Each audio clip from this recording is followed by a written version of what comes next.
a variety of manners by different segments of the early church. There were those who believed that Jesus was just a mortal man who had a very special relationship with God. Then there were those who agreed with Theodotus of Byzantium that Jesus was born a mere man and attained the ability to work miracles at the time of his baptism. Some of Theodotus's students later believed that Jesus became God after his resurrection.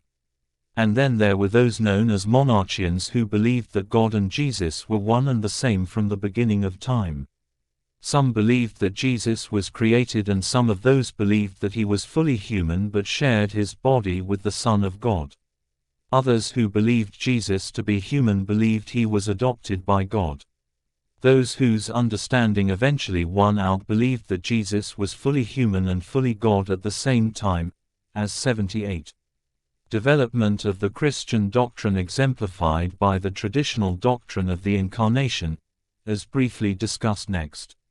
Doctrine of Incarnation. The doctrine that was codified and eventually accepted in 325 by the First Council of Nicaea is basically that Jesus Christ was the incarnation of the second person of the Trinity, and was truly God and truly a man at the same time. All other understandings were decreed to be heretical by the conference. We will examine the doctrine of the Trinity in a later chapter. Here we will look just a bit more closely at just a few other views as illustrations of the diversity in early Christian thought.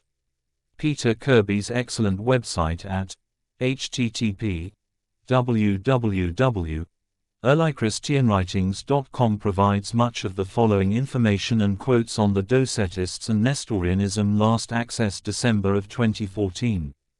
Docetists. Docetism was the view that Jesus was divine and only appeared to be human, and his physical body did not actually exist but was an illusion. In his An Introduction to the New Testament, University of Chicago Press, 1937, p. 318, Reverend Edgar J. Goodspeed writes of the Docetists. They held that his sufferings were only seeming and not real, and hence were known as Docetists or Semists.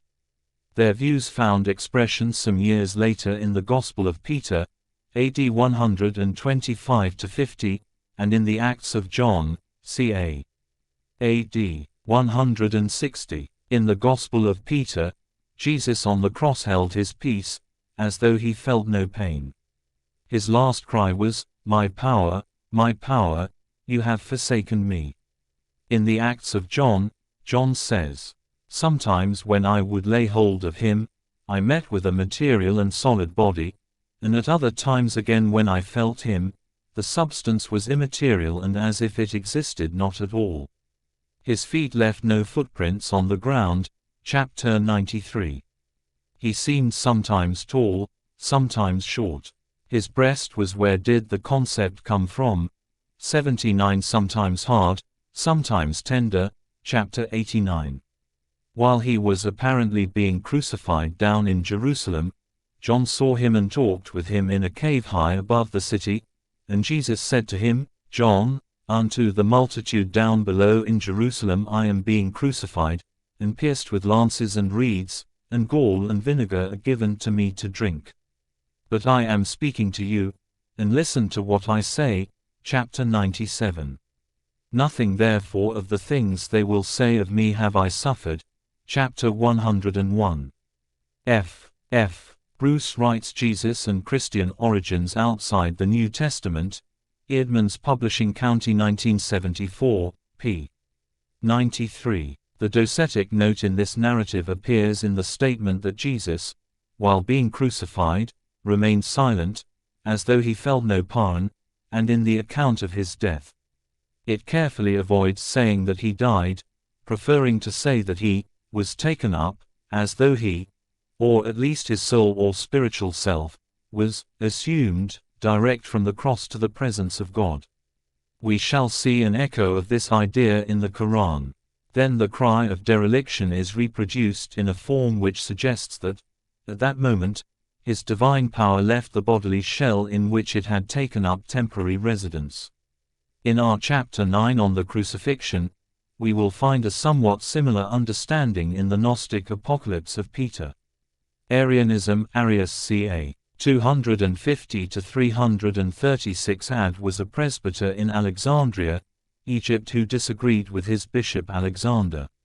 This ongoing dispute appears to have been the main issue that triggered the initial calling of the Nicene Councils.